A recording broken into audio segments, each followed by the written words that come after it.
Dice el dicho popular que la tercera vez es la vencida, y eso lo sabe la figura política colombiana quizás más gravitante en este momento.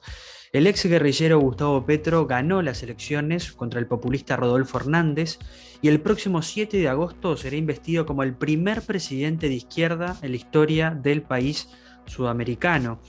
El izquierdista Petro, que ya se había presentado a las elecciones de 2010 y 2018, obtuvo en esta ocasión más del 50% de los votos en la segunda vuelta y aterrizará en menos de 2 meses a la Casa de Nariño, pero los desafíos ya los tiene. Y en su primer discurso tras la segunda vuelta apostó por desarrollar el capitalismo en Colombia. De esto y más vamos a estar conversando con Guillermo Ospina. Él es maestrando en International Security de la Universidad de Sussex, Reino Unido, así como magíster en estudios políticos e internacionales de la Universidad del Rosario, Colombia. Además, es analista político internacional, editor y conferencista, invitado en diversas universidades e instituciones, quien además también tuvimos el privilegio de ya haberlo tenido en el podcast ¿Cuál es el plan? Guillermo, si te parece, podemos empezar por una foto más macro. ¿Cuál es tu primera impresión de estas elecciones en Colombia que sin dudas quedarán para la historia? Bueno, Agustín, muchas gracias por la invitación en primer lugar. Y la primera palabra que nosotros vamos a ver es cambio. El cambio en Colombia, una etapa que no hemos conocido en nuestra historia, que no sabemos cómo vaya a salir, que hay muchas esperanzas porque, digamos, había como una deuda pendiente de que la izquierda ocupara, digamos que ha sido parte de la tragedia nacional y tú vas a encontrar que muchos analistas pueden hacer el siguiente marco. Y es que o estamos llegando a cumplir lo que fue la Constitución de 1991, o están llegando personajes como los asesinados líderes de la izquierda en la década de los 90, previamente a la Constitución del 91, sí, donde fueron asesinados varios líderes de la izquierda, u otros se pueden ir mucho más grande a decir estamos cerrando esa etapa incluso que se inauguró con la violencia y con el Frente Nacional, cuando un líder popular como era Jorge Eliezer Gaitán en los años 50 pues fue asesinado y donde comenzó la violencia en Colombia. Obviamente, digamos, eso sería un poco romantizar este poco cambio, pero hay diferentes interpretaciones de lo que hay para entender es un momento histórico que no hemos vivido en los últimos años, que más allá de lo que ha ocurrido a lo largo de toda nuestra historia, estamos viviendo un momento nuevo. No sabemos qué esperar, tenemos muchas esperanzas de lo que puede ocurrir, pero creo que había sido el discurso que había estado claro entre todos los candidatos, que era necesario un cambio y que finalmente, después de la influencia política que fue Álvaro Uribe Vélez, de lo que fue el poder de los partidos tradicionales, pues sencillamente están saliendo del mapa, está saliendo la importancia y ahora esas fuerzas que habían quedado excluidas durante muchos años en el sistema político colombiano, ahora acceden al poder. Y creo que esa es la gran imagen que nosotros vemos ahorita, que no sabemos cómo vaya a salir, que hay muchas esperanzas y que la gente dice, ok, por fin llegaron estas fuerzas alternativas, ¿qué vamos a hacer para que salgan bien? Para que no sea un fracaso y que retornemos o que ocurra la famosa imagen del péndulo para retornar a lo que siempre habíamos sido. Eso creo que es la imagen principal que nos queda después de estas elecciones. Guillermo, ahora para entrar un poco en lo que fue este resultado, para luego aterrizar en lo que son los perfiles de los principales contendientes en esta oportunidad, si hicieras una lista de los temas más importantes por los cuales tú crees que Gustavo Petro llega a la presidencia de Colombia, hay un punto que, bueno, parece ineludible, que son las protestas fuertes, ¿no?, que ocurrieron en Colombia. Pero ¿qué otro elemento tomarías en cuenta para justamente comprender que en la tercera vez que se presenta Petro es que finalmente resulta victorioso? Bueno, como tú dices, efectivamente, el deseo de cambio que estaba en las protestas fue la primera gran conclusión que quedó estas elecciones. El hecho que el candidato respaldado por el gobierno, que era Federico Gutiérrez, no pasara al balotaje, pues nos dice claramente que hay un rechazo al gobierno de Iván Duque y a todo lo que ha representado el uribismo aquí en Colombia. Entonces, lo que encontramos es que los dos candidatos que llegaron a segunda vuelta eran un cambio. De algún modo u otro, representaban un cambio y un rechazo a lo que representaba el gobierno. El segundo factor que me parece importante tiene que ver con el tema del proceso de paz. Si bien todos los candidatos presidenciales que estaban al final hablaban de que había que implementarlo y demás, Gustavo Petro se presentaba como tal vez la mejor opción para cumplir esos acuerdos de paz, porque era parte importante de su agenda, porque lo que él ha hablado en su discurso, como el tema de tierras, por ejemplo, que es el punto uno del acuerdo de paz, la reforma rural integral, pues está dentro de su agenda. Los temas ambientales, ¿sí? El tema de la corrupción. Esos son los temas que van a movilizar esta campaña y que van a ser claves al momento de su victoria. El tercer factor tiene que ver es con el destino político de Álvaro Uribe. Álvaro Uribe, desde que accedió al Senado de la República y que era la fuerza más importante, pues viene de capa caída. Es una imagen política que va de salida, que tiene unas investigaciones pendientes, donde incluso el candidato Federico Gutiérrez evitó siempre la foto con Uribe, porque eso es, pues, como diríamos aquí en Colombia, el abrazo del oso. Es decir, era colocarle un ancla al candidato porque hay un rechazo a Uribe que no era impensable hace muchos años, hace algunos pocos años incluso. Entonces, fundamentalmente son tres factores que van a dar ese giro hacia el cambio y que va a facilitar el triunfo de Gustavo Petro. Finalmente, y quisiera agregar un cuarto, el balance que se hace la gestión de Iván Duque. No es un gobierno, si bien tú sabes que si uno escarba y empieza a mirar, pues encuentra zonas grises, puntos positivos, pero ante la opinión popular, el gobierno de Iván Duque es supremamente negativo y tiene una desfavorabilidad de casi el 80%, donde incluso se cuestiona, vuelvo al primer punto, el tema del proceso de paz, lo que ocurrió con las instituciones, los amiguismos, y unos amiguismos que tuvo Iván Duque de gobernar con sus amigos, pero amigos que se han mostrado totalmente ineptos a la hora de dirigir las instituciones, pero también para quién gobernó Iván Duque. Entonces gobernó no para los colombianos, sino para qué, porque por ejemplo en el tema del proceso de paz, que es clave aquí, es implemento los puntos que sí me interesan y los que no, no. Y todo ese tipo de circunstancias nos van a llevar o a encauzar hacia el triunfo de Gustavo Petro y hacia, sobre todo, yo creo que el sentimiento de cambio que tenía la población colombiana. Ahora, ¿cómo se puede comprender que las elecciones de 2018 justamente sale victorioso Duque, el que muchos analistas hablan que es el delfín, de alguna manera, de Uribe, y pocos años después sucede casi un, a ver, un resultado casi que opuesto, ¿no? No sé, así como tú ves el factor de la pandemia, la situación en la que estaba Colombia previo a la llegada del virus, si eso también pudo acelerar un proceso que venía de antes, pero pasó a un nivel que parece que fuera por momentos opuesto, ¿no? La pandemia influyó mucho en la medida que aceleró un proceso. Recordemos que recién llegó el gobierno de Iván Duque, digamos, 2019 fue un año de protestas en Colombia. Llegó la pandemia y todo eso se suspendió por un instante. Pero incluso nosotros encontramos si usted recuerda unas protestas, hubo una escena que puede ser anecdótica, pero por ejemplo, en medio de la pandemia, por la policía fue asesinado, pues en el cumplimiento de la cuarentena, fue asesinado un abogado en las calles de Bogotá. Y eso generó una ola de protestas donde se hablaba del abuso de autoridad y demás, y se cuestionó la policía, se encontraron imágenes de la policía disparándole a la gente protestando, y de repente esas protestas, ese descontento 2019 volvió y salió, y lo encontramos nuevamente en 2021. Es decir, toda esta situación que la pandemia produjo solamente agudizó ese descontento que ya había, porque si tú miras en 2019, muchas exigencias estaban relacionadas con el cumplimiento del proceso de paz, con el asesinato de los firmantes de paz, con el asesinato de los líderes sociales. Entonces, eso se trasladó después a unas demandas y exigencias económicas, y ahorita hay un tema interesante, a cómo reformar la policía, a la violencia que está ocurriendo, porque también durante esta pandemia ocurrieron muchas masacres por grupos criminales y que el gobierno sabía que no actuaba y que la violencia cada vez consumía el país. Y hay una visión que puede ser un poco irónico, porque un gobierno como el de Iván Duque, que se sentaba en el discurso de la seguridad, entregó un país con niveles más altos de violencia. Entonces, se suma la violencia, se suman las protestas, se suma la insatisfacción con el proceso de paz, y todo eso lo va el público. Y sumémosle ahora la crisis económica que se va a ver, y eso sí es un desafío para el nuevo gobierno, es ese déficit fiscal, el problema del desempleo que hay en Colombia, el tema de la inflación, que bueno, eso es un fenómeno mundial, pero esos son elementos y factores que fueron evolucionando a través de todos estos 4 años de gobierno de Iván Duque, donde al final pues el balance resulta ser muy negativo, porque sobre todo el aumento de índices de pobreza, ¿sí?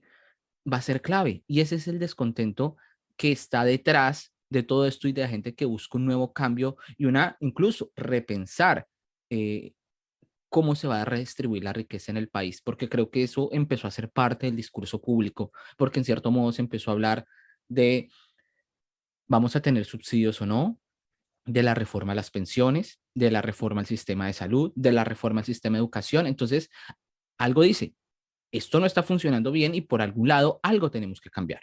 Que esto era un poco lo que causaba inquietudes a la hora de que Gustavo Petro fuera presidente, de que él va a reformar toda la institucionalidad y vamos casi que a iniciar de ceros, incluso va a poder llegar a ser un modelo venezolano, decían en los puntos más extremos, pero vamos a ver cómo negocia esos temas y qué cosas se van a cambiar y qué cosas no, porque sobre todo, y quiero decirlo ahí, él no va a gobernar solo, porque él representa, más allá de la figura de Gustavo Petro, es un deseo de cambio a la sociedad colombiana y esto va mucho más allá de la figura que tenga él. Hay un punto, antes de pasar a lo que son las figuras políticas que nombrábamos, ¿no? Petro y Hernández, el porcentaje con el que sale electo, si tú crees que en realidad podría haber sido mayor, había una expectativa de que fuera mayor, porque si uno mira, por ejemplo, las elecciones de 2018, Iván Duque o sea, llega a la presidencia con un casi 54%, alejado del 50% que llega en esta segunda vuelta a Petro. ¿Cómo ves tú en realidad el apoyo que puede tener a nivel sí, popular y sobre todo el margen de políticas que puede llegar a implementar, sobre todo pensando que él, su perfil es de izquierda, en un país que también viene de, como decía, ¿no? Una tradición donde los partidos tradicionales estaban muy asentados y con políticas más de corte liberal? Hablando de esos números, hay algo que hay que decir y es que a diferencia del año 2018, Gustavo Petro gana como el presidente con la votación más alta en el país. Entonces uno podría, eso le da una legitimidad. Otro número que podríamos decir ahí, el porcentaje de participación. En Colombia alcanzamos el récord de participación para unas elecciones que está alrededor del 60%, que es importante decir que en Colombia votar no es obligatorio.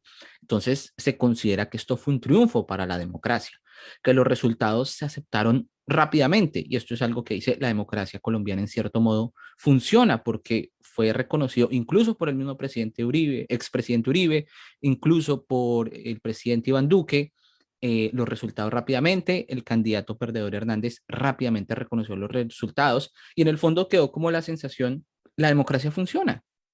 En cierto modo, la institucionalidad en Colombia funciona a pesar de lo que nosotros podíamos creer, digamos, puede ser que los colombianos seamos muy pesimistas sobre cómo funciona nuestro país. Esto sobre todo se ve uno cuando está en el extranjero, que uno tal vez es muy pesimista de la realidad de su país y parece que tal vez no está tan malo y las instituciones colombianas respondieron a ese desafío. Guillermo, aquí hay un punto que te pido hacer un raconto histórico que tiene que ver con esta resistencia que existe en Colombia en las últimas décadas de un porcentaje de la población a, vamos a decir, líderes políticos de izquierda en su gradualidad, con sus matices, eh, y esto uniéndolo con un hecho histórico que tú nombrabas, que es el caso del asesinato a Gaitán en 1948. Si nos puedes, sobre todo para aquellos que no son colombianos y que están escuchando en este momento este podcast, ¿cuál es esa situación por la cual se genera esta resistencia que al día de hoy estamos hablando que por primera vez en la historia de Colombia un líder de izquierda puede llegar al sillón presidencial? Bueno, yo creo que la historia de la izquierda en Colombia está muy asociada con el papel de las guerrillas y las guerrillas que surgieron a partir de la violencia.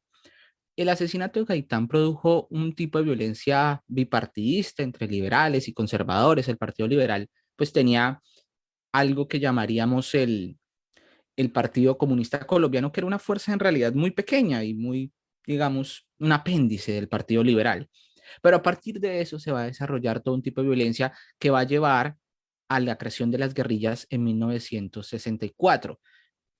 Cuando se puso, digamos, se buscó poner fin a esa violencia entre ambos partidos, se creó algo que se llamaba el Frente Nacional y era la alternancia de poder entre los partidos tradicionales, liberal y conservador, que duró 16 años. Obviamente, todo eso cerró escenarios a cualquier otra alternativa de la izquierda y eso dejaba y sencillamente decía, ¿cuál es la opción que tiene entonces la izquierda para poder llegar al poder? Las armas. Y entonces la violencia se convirtió en la forma de la disputa política. Por supuesto, todos estos grupos fueron evolucionando y el papel del narcotráfico después de la década de los 70, de los 80, ¿sí? Empezó a transformar esas dinámicas de estas guerrillas que normalmente estaban en las zonas rurales y empezaron a convertirse, digamos, en grupos más criminales. Y esa evolución de la izquierda, pues se mantuvo.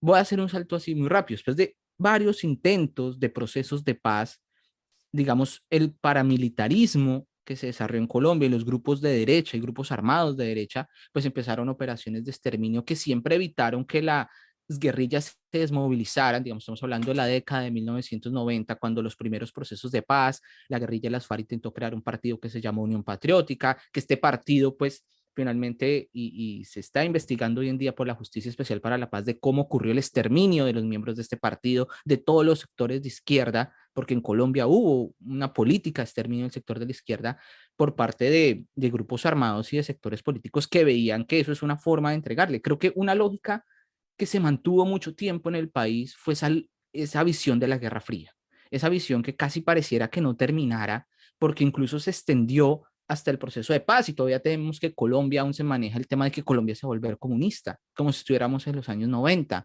o incluso antes. Entonces, siempre se asoció y se satanizó de esa manera. También tuvo que ver con el tema de la doctrina militar, digamos, en Colombia se habló mucho de la lógica del enemigo interno, ¿sí? Entonces que había un enemigo interno que trabajaba con intereses extranjeros, con intereses subversivos para desestabilizar el país y entregarle el poder a las fuerzas oscuras de la izquierda. Y ese discurso se mantuvo mucho. El presidente Álvaro Uribe fue un resultado de eso. Digamos, su política de seguridad democrática también logró, y tal vez eso es algo que pueda ser un logro en el cambio de Colombia, fue rechazar a las FARC, digamos, cuando Uribe era presidente se hizo una gran marcha que se llamó No Más FARC y que fue tal vez la movilización más grande que se organizó por redes sociales y que se realizaron importantes investigaciones alrededor, porque lo que decía era que las FARC como opción ya no era, y fue el rechazo del país a las FARC. Eso estamos hablando ya del año 2001, y bajo ese discurso del rechazo de la izquierda encontrábamos el proceso de paz. Entonces ahí el proceso de paz es el que nos va a romper esa visión, porque entonces Gustavo Petro llega aquí no como una visión de que la opción de las armas es posible, sino que él es la opción democrática, que es a través de la discusión política, de la propuesta de ideas, que es posible llegar y acceder al poder. Eso es un triunfo y eso es lo que representa a Gustavo Petro. Y la figura de Gustavo Petro me parece importante porque él hizo parte de una guerrilla que se llamó el M-19. Entonces, Sobre ese punto es importante porque, claro, antes de capaz que hablar de la parte más de su etapa de guerrillero, está bueno recordar que cuando hablamos de Gustavo Petro, fue alcalde de Bogotá, economista, senador de Colombia, además de que, como decíamos, es la tercera vez que se presentaba para ser candidato presidencial. Entonces, si nos vamos un poco al inicio de esta adhesión que tuvo hacia la guerrilla, el movimiento 19 de abril, ¿qué nos podés explicar de esto, no? ahí es importante y es que, digamos, en un punto en Colombia había más guerrillas que partidos políticos. El M-19 surge en el marco de la creación de este acuerdo bipartidista que aísla a la izquierda, de unas denuncias de fraude donde aparentemente el general Rojas Pinilla, que era un general demasiado progresista para la consideración de las élites colombianas, pues aparentemente ocurrió un fraude y suben los conservadores. Ahí bajo eso se crea la guerrilla del M-19. Es importante decir que este Gustavo Petro, joven, que es un muchacho, hace parte de, digamos, el M-19. Y hay una distinción y una satanización aquí que ocurre sobre la figura de él, porque él se le acusa de haber cometido crímenes, digamos. El M-19 fue una guerrilla muy diferente a las FARC, muy diferente al ELN, porque primero no era una guerrilla comunista, era una guerrilla nacionalista, y esto tiene unas visiones diferentes al objetivo de ser bolivariano, y eso aún en parte se ve dentro del discurso de Gustavo. Eh, y pues también de las fuerzas que lo apoyaron desde sus inicios. Eh, y esta visión de desarrollar el país, del discurso del bolivarianismo, digamos, lo hacía diferente a las visiones marxistas, leninistas e incluso maoístas de las otras guerrillas. De hecho, el M-19 nace como una alternativa a esas guerrillas. Es una guerrilla urbana, es una guerrilla formada por clase media educada, es unas dinámicas muy diferentes con las guerrillas comunistas que encontrábamos en las zonas rurales, que estaba compuesta principalmente de campesinos. Y esa diferencia también nos da que es una guerrilla que da unos golpes de opinión, digamos, fue una guerrilla que fue en un modo muy violenta, pero también fue la primera guerrilla que se desmovilizó. Fue la guerrilla donde hubo un, llamémosle, un proceso de paz exitoso y que da origen a la Constitución de 1991. A mí que me parece muy particular, que el peso de haber sido exguerrillero era como ese INRI que cargaba a Gustavo Petro. Y entonces sus críticas, no, es que él fue guerrillero, es que él asesinó, es que él fue parte de la toma del Palacio de Justicia. En sí no fue cierto, porque su rol dentro de la guerrilla no era tan relevante dentro de la parte armada, sino más dentro de la parte del proselitismo político, que podemos decir que tenemos y nosotros hacemos esa distinción dentro de los roles en las insurgencias. Ahí viene, yo decía, y me parece muy interesante a la hora de hacer la reflexión, el M-19 cuando se desmovilizó tiene figuras hoy en día en cualquier partido político, es decir, tanto en la derecha como en el centro como en la izquierda, hay antiguos miembros del M-19. Sin embargo, era sobre Gustavo que caía ese INRI. Entonces decimos, no, al contrario, el triunfo de Gustavo Petro, él ha hecho toda una carrera política desde su desmovilización durante todos estos 30 años, pasando de ser concejal en los municipios, a haber sido alcalde de Bogotá, haber sido senador varios años y llegar hasta la presidencia. Es decir, él ha construido toda una carrera política que nos dice es, se puede abandonar las armas y se puede llegar al poder a través de esa opción, a través de la opción política. Y eso creo que es el ejemplo donde nos muestra que hay un proceso de paz exitoso y donde la Constitución de 1991, retomar esos valores que se crearon y que ahora es parte de su discurso, creo que nos habla mucho de un proceso de paz y de reconciliación en Colombia. Digamos, uno de los temas que a mí me parecen muy interesantes y saliendo un poquito de contexto es cómo las FARC está haciendo esa transición también de definirse como una guerrilla a ser un partido político y las FARC le espera ese proceso, digamos. Creo que la imagen de Gustavo Petro nos pone a repensar esas nuevas formas de cómo vamos a ver esas antiguas guerrillas y darle la opción de que sí es posible entregar las armas y competir en Francalid por el poder.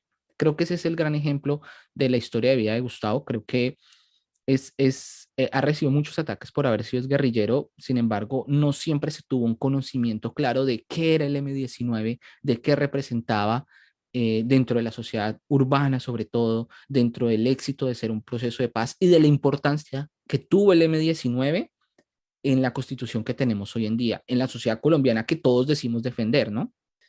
Guillermo, hay un punto que parece clave, ¿no? Cuando él se convierte en alcalde mayor de Bogotá. ¿Este vendría a ser como un parteagua en su carrera política o crees que vino mucho antes? ¿En qué momento se empezó a ver que la figura de Gustavo Petro era gravitante a nivel político como para ya estar pensando que puede perfectamente ocupar la primera fila, ¿no? Yo creo que el punto clave fue su alcaldía en Bogotá. Digamos, la alcaldía en Bogotá es el segundo cargo más importante. Antes de haber sido alcalde de Bogotá, él se había lanzado como fórmula presidencial, digamos, pasó eso desapercibido, había sido precandidato anteriormente, pero cuando él alcanza la alcaldía de Bogotá, él empieza a generar un proyecto, llamémosle político un poco más, que él llama la Bogotá humana, ¿no? Y que después va a evolucionar hacia la Colombia humana que se presenta en 2008 y posteriormente, perdón, en 2018 y posteriormente, pues lo que tenemos hoy del llamado pacto histórico.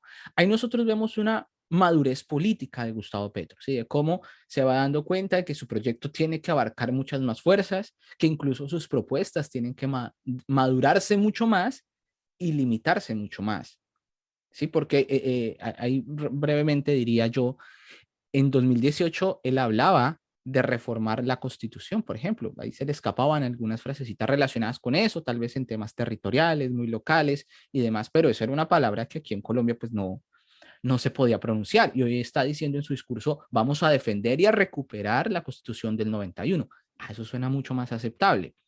Sol de Bogotá fue supremamente cuestionada y aquí hay algo interesante porque por un lado, muchos acusan que el fracaso, digamos, el fracaso se puede colocar entre comillas de la alcaldía Gustavo Petro o de lo cuestionable de su alcaldía, tuvo que ver con su personalidad.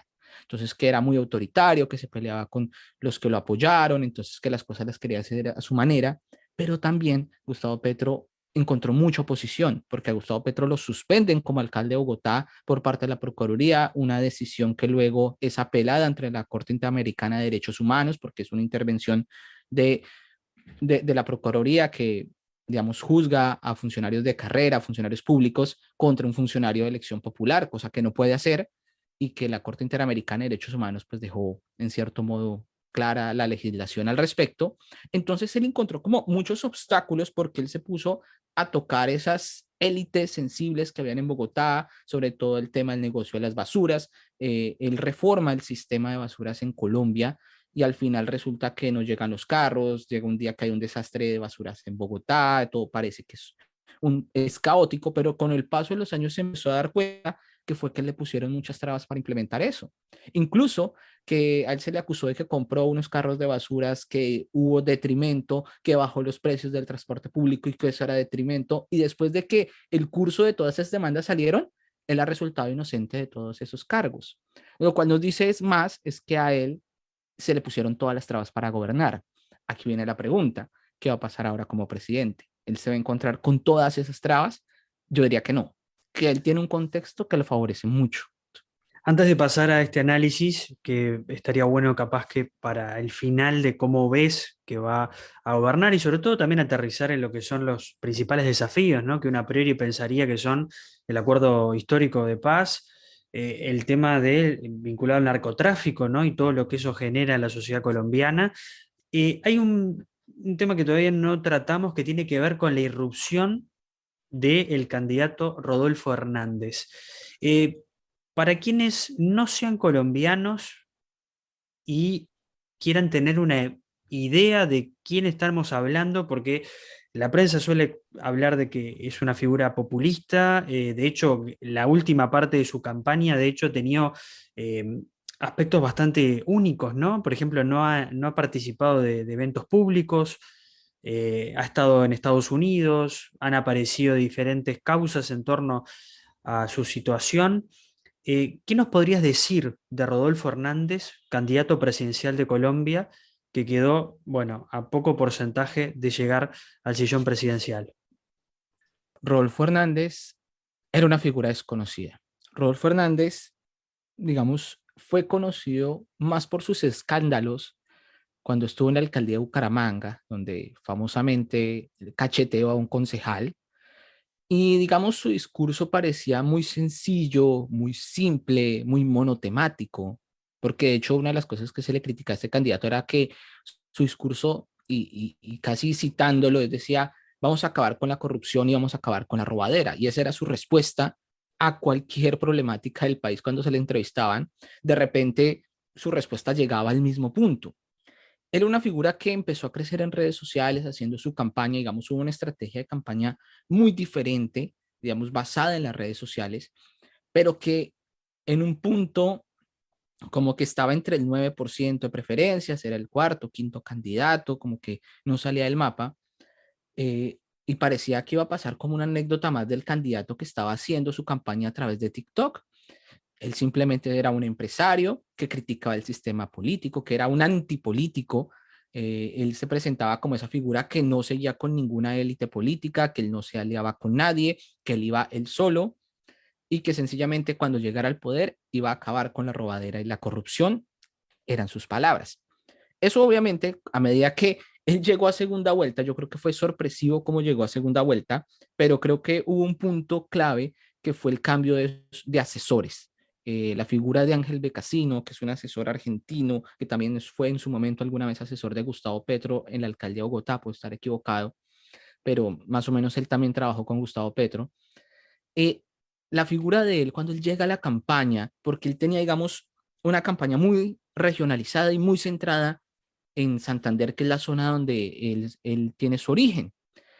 Y él empieza a darse a conocer al público a través de redes sociales, empiezan a dar toda una campaña, digamos, de redes digitales, empieza a crear una campaña a través de grupos de WhatsApp, digamos, a través de cadenas, de entonces, digamos, cómo funcionan las empresas multinivel, entonces una persona llama a más personas y esa persona llama a más personas para que voten por el candidato y poco a poco eso fue creciendo a través de WhatsApp, sobre todo la estrategia política, que yo creo que es un fenómeno que puede ser interesante analizar y a través de TikTok. ¿Qué era lo que nosotros decíamos? Normalmente es muy difícil que los votos en redes sociales se trasladen a las urnas. Y esto puede ser lo novedoso del fenómeno de Rodolfo, que en cierto modo se trasladó ese fenómeno hacia ahí, pero no porque fuera el candidato, sino por el rechazo al sistema político, el rechazo a los partidos actuales, el rechazo a la situación actual que había. Y a eso hay que sumarle los errores de los partidos de centro, es decir, lo que fue el centro y su división entre seis precandidatos, las peleas entre ellos, no tener una propuesta como muy clara frente a ciertos temas del país. Y ahí Rodolfo fue que fue ascendiendo. Es decir, él fue ascendiendo en las últimas semanas y digamos como un cohete y una última opción, fue apareciendo. Fue una estrategia que funcionaba hasta ahí. Pero luego, cuando ya Rodolfo se enfrentó a un político, que yo creo que la diferencia, digamos, el discurso de Rodolfo me parecía muy demagógico, es decir, era un discurso que estaba falto de contenido, pero que decía cosas que sonaban dentro del discurso popular.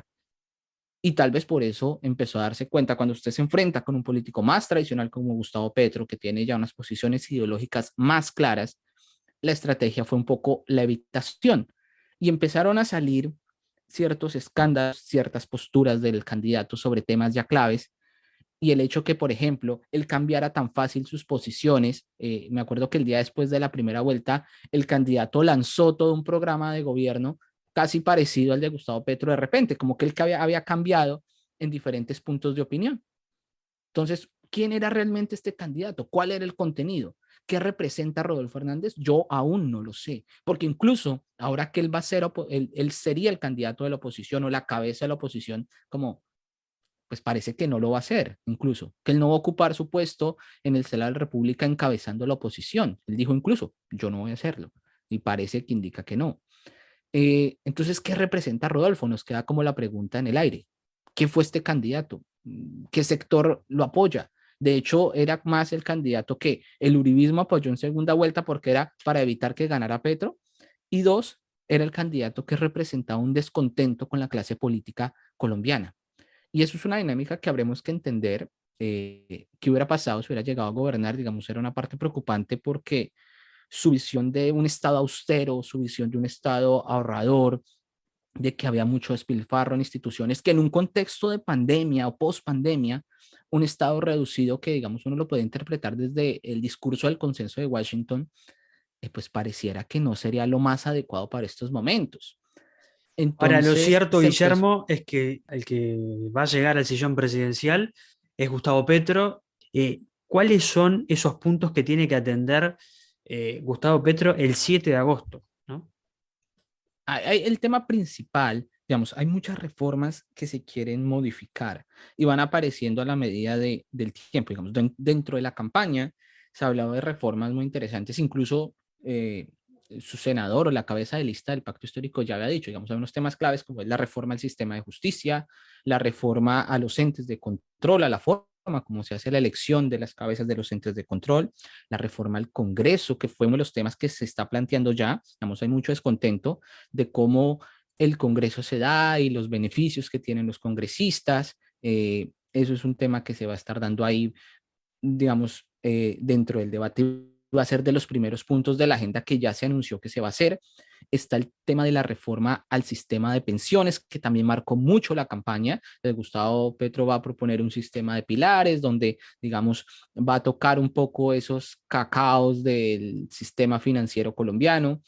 Eh, y también quisiera agregar un poco el tema del proceso de paz en la medida de que hay dos puntos claves. Uno es el cumplimiento que hay con todo el tema de la restitución de tierras que hay en Colombia, el tema de la implementación precisamente del censo agrario nacional, de cómo se van a distribuir esas tierras, de a quiénes se le van a entregar, digamos, todo eso quedó pendiente bajo el gobierno de Iván Duque, aunque aparentemente se avanzó, pero a pasos de tortuga. Entonces, ese tema de las tierras va a ser uno de los primeros puntos de la agenda. Y el segundo que parece más importante al respecto es la seguridad de los antiguos excombatientes. Digamos, más de 300 han sido asesinados y esto siempre fue uno de los temas que se estuvo denunciando de que el Estado no le está ofreciendo protección a estas personas.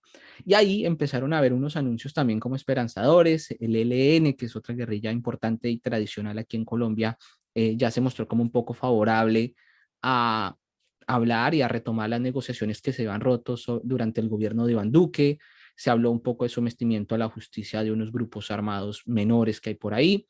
Entonces, digamos, en líneas generales son como los temas de la agenda que tiene el gobierno. Ya hay un anuncio claro. Digamos, los primeros anuncios que hizo Gustavo Petro como presidente electo tuvo que ver con el sistema, con el impulso de la educación en el país. Entonces dio como unas una instrucción para que los alcaldes preparen lotes donde se van a construir universidades, donde se van a construir escuelas, y va a ser como, digamos, el primer anuncio como presidente electo. Entonces, hacia allá vamos encaminando, digamos, los diferentes cambios. Guillermo, ¿en qué situación se encuentra actualmente los acuerdos de paz, ¿no? Para aquellos que quizás no sigan a diario la realidad colombiana y que, bueno, obviamente después de esta elección uno cree que va a haber cambios porque justamente, ¿no? En muchas cosas se puede avanzar, en otras no. ¿Cuál es el estado de situación? En este momento, eh, hay una serie de desmovilización. Creo que en el punto donde más se avanzó fue un poco en la desmovilización, o se concentró en la desmovilización y el sometimiento de, a la justicia de los antiguos miembros de las FARC. Digamos, fue un poco hacia donde el gobierno de Iván Duque avanzó. Por otro lado, se avanzó hacia las zonas de, esto se llaman zonas de reintegración, donde se creaban los proyectos productivos. Digamos, había ciertas iniciativas productivas de los grupos de las FARC, de los antiguos miembros de las FARC, donde se crearon pequeñas microempresas, proyectos para que encuentren pues sus formas de sostenimiento. Hubo muchas quejas a la forma de que se estaba apoyando ese tipo de proyectos, pero por debajo siempre quedaba el punto central de qué se está haciendo con el censo territorial, si realmente se están mirando cuáles son los terrenos, quién tiene la propiedad de la tierra, cómo se va a redistribuir eso. Digamos, ese punto no se avanzó mucho. Y por el tema que yo ya mencionaba de la seguridad, fue tal vez lo más preocupante, porque muchos líderes comunitarios o muchos antiguos desmovilizados de las FARC estaban siendo asesinados en las zonas regionales, posiblemente en antiguas, digamos, en forma de vendetta o por pelearse por el control de unos territorios que había tenido las FARC y nuevos grupos criminales quieren ocupar. Y había mucha inacción por parte de los organismos de seguridad. Y eso sí, un poco una de las preguntas que se va a hacer a futuro es cómo las fuerzas militares se van a encargar de la protección de los desmovilizados y cómo eso va a llevar unos cambios dentro de la cúpula del ejército y una nueva política de seguridad no basada en la mano dura, sino basada en la seguridad humana, que es un discurso que tampoco es que sea nuevo, porque hace mucho las fuerzas militares trabajan con el discurso de la contrainsurgencia y la seguridad humana y demás. Entonces, eso es un poco el estadio que hay. Cuando ahorita se entregó el balance final, pues se decía, hay ciertos avances. Se han avanzado en los proyectos, se ha avanzado y se ha hecho parte del censo, se han apoyado ciertos procesos productivos, pero parece que los avances no son a pasos muy pequeños. Por otro lado, tal vez los grandes avances ha estado por la Justicia Especial para la Paz. En ese caso, digamos, encontramos esta semana ya sobre el caso 1 que tiene que ver con secuestro, la aceptación por parte del secretario de las FARC de que el secuestro fue una práctica constante dentro de, dentro de la lucha armada, por decirlo así. Ujú. Entonces, ahí como que empieza a haber como cierto cambio hacia dónde vamos a avanzar. Digamos, los resultados no son tan rápidos como se esperan, pero esperamos, valga la redundancia, eh, que con el gobierno se aceleren esos pasos, porque el gobierno Duque en cierto modo lo que hizo fue obstaculizar muchas veces. Una de sus primeras medidas fue eh, poner objeciones a que se creara la Justicia Especial para la Paz, puso objeciones a crear las curules de las víctimas de paz. Es decir, lo que hizo el gobierno Duque fue obstaculizar toda esa implementación, y cuando no la pudo obstaculizar, lo que hizo fue ralentizarla. Entonces, eso es un poco lo que ocurre. Está claro, Guillermo, por los comentarios, que está bastante crispada la situación en torno a este tema y bastante polarizada sobre todo, ¿no? Hay muchos posicionamientos de un lado y del otro. De hecho, como nombrábamos, el porcentaje de la segunda vuelta estuvo en el 50%, ¿no? Hay otro porcentaje que puede estar obviamente a favor de los partidos tradicionales o, a favor, o justamente en contra, pero que no quiere la opción de Petro. Y esto un poco ya lo estuvimos repasando, ¿no? Pero hay otro tema que ha concitado también la atención, sobre todo en la segunda parte de la campaña, y creo que también tú hacías referencia en el momento, que tiene que ver con el combate al narcotráfico, ¿no? Y hubo hasta, en un momento parecían propuestas muy similares, tanto del lado de Hernández como del lado de Petro, respecto a cómo de alguna manera dar un vuelco en la situación que ha vivido Colombia en las últimas décadas vinculado con este tema. ¿Tú crees que va a haber un cambio, vamos a decirlo, no sé si utilizar la palabra radical, pero sí diferente a cómo se ha tratado este asunto en Colombia?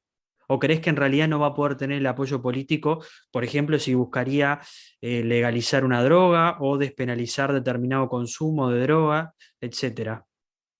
Eso fue un tema que se habló y realmente se hizo mofa cuando el candidato Hernández dijo que la solución al problema de las drogas era que el Estado le diera drogas a la gente para que consumiera. Y ya, así se solucionaba el problema de las drogas. O sea, eso nos decía un poco de cómo es el candidato y lo simplista que era Hernández a la hora de abordar los temas del país. Eh, por el caso de Gustavo Petro, digamos, sí se ha hablado y eso es un debate que está ahí sobre la mesa, sobre la legalización de las drogas. Un precandidato, Luis Pérez, incluso salió con una bandera de Colombia en un debate con el símbolo, con la hoja de marihuana impresa dentro de la bandera de Colombia, que si bien causó gracia cuando lo hizo, nos dice es que este tema de la marihuana y la legalización de la marihuana y crear una industria alrededor de la marihuana, como hay en varios países ya desarrollados, yo creo que no es tan descabellada que se pueda dar. Sobre la lucha antidrogas, yo creo que el principal cambio tiene que ver con el tema del uso de los químicos, como es el glifosato. ¿Qué es lo que pasa acá? El tema de la lucha antinarcóticos es una lucha que parece estar perdida bajo esa estrategia.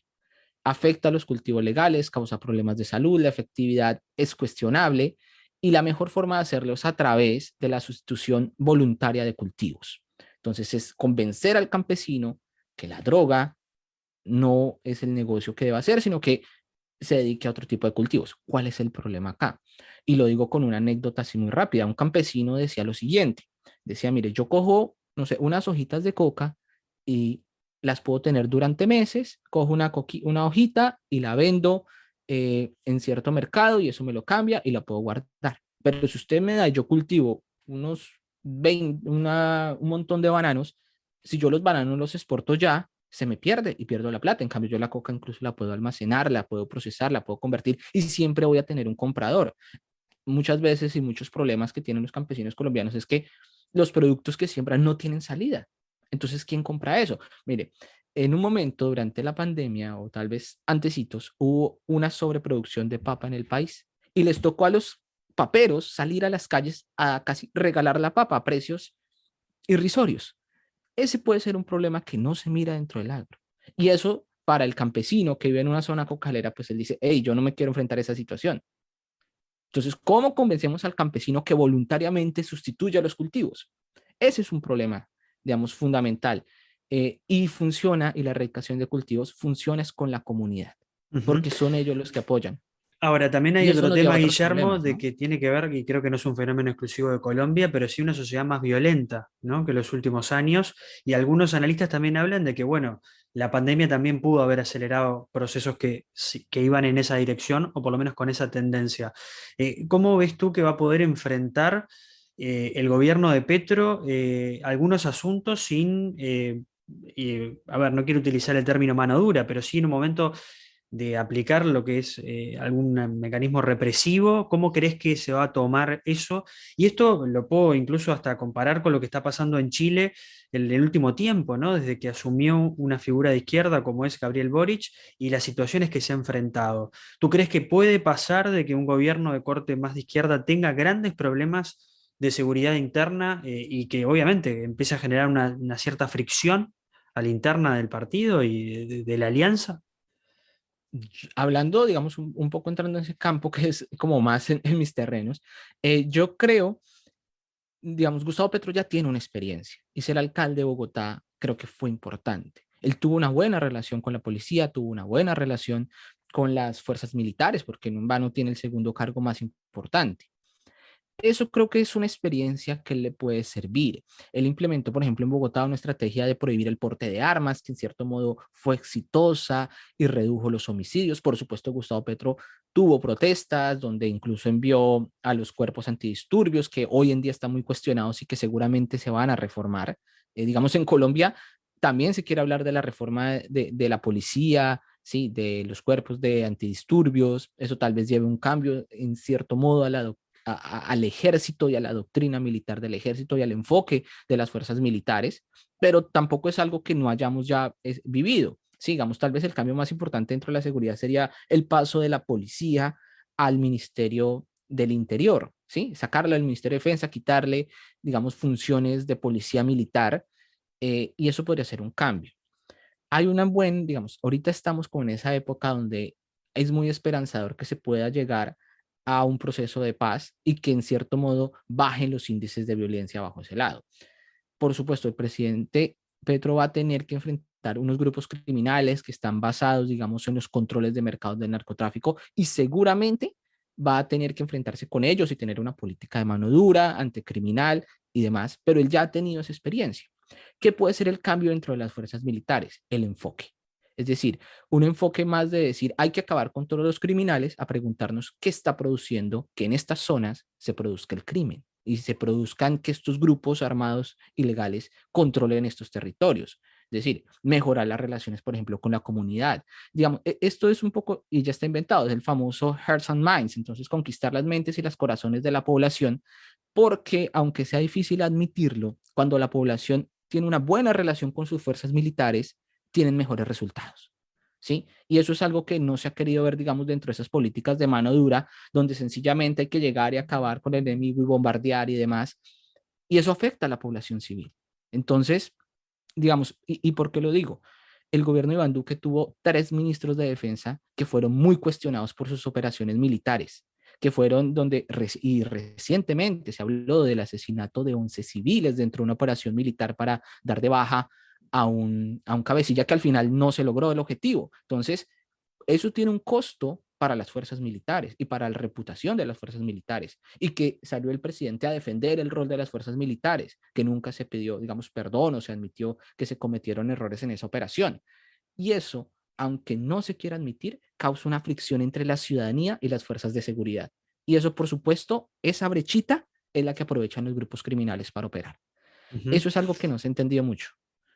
Guillermo, para terminar, ¿cuál es tu balance de lo que va a ser este comienzo de gobierno de Gustavo Petro a partir de agosto? ¿Cómo es en realidad tu panorama de la situación? Es un panorama, depende de dónde los miramos. Por un lado es muy prometedor. Creo que Gustavo Petro encuentra un panorama político que le beneficia. Y es que no va a tener una fuerte oposición, cosa que sí vivió Juan Manuel Santos, que él tuvo a Álvaro Uribe alrededor de su figura y de la oposición al proceso de paz, creó una fuerza política poderosa. Y sobre ese mapa se seguimos nosotros funcionando, ¿no? Desde el mapa del no al plebiscito en 2016, el mapa político más o menos entre los del sí y los del no, sigue siendo parecido incluso hasta estas elecciones. Eso, esa fuerza y esa oposición tan grande no la va a encontrar Gustavo Petro. No encuentro una figura dentro de la derecha que pueda hacerle una oposición fuerte. Obviamente, hay unas figuras que van más allá del uribismo, como la senadora María Fernanda Cabal, que sacó la segunda votación más grande, o un delfín de la clase política tradicional que se llama Miguel Uribe, que no está relacionado con el expresidente Uribe directamente, pero ellos pueden ser una oposición, pero digamos no hay una posición como cohesionada que pueda hacer. Incluso el candidato Rodolfo Hernández, que queda en segundo lugar, pues él ha dicho que no va a ser oposición. Los partidos tradicionales ya se han dado cuenta que van a apoyar los proyectos de Gustavo Petro, ya el Partido Liberal, por ejemplo, uno tradicional, ya anunció. Entonces, eso es prometedor porque significa que al no tener una posición muy fuerte o tal vez marginal, Gustavo Petro va a poder movilizar. Él no tiene mayorías en el Congreso. El mal contado puede tener el apoyo de 30 senadores, para hacer mayoría necesita 55, entonces él va a tener que negociar muchas cosas.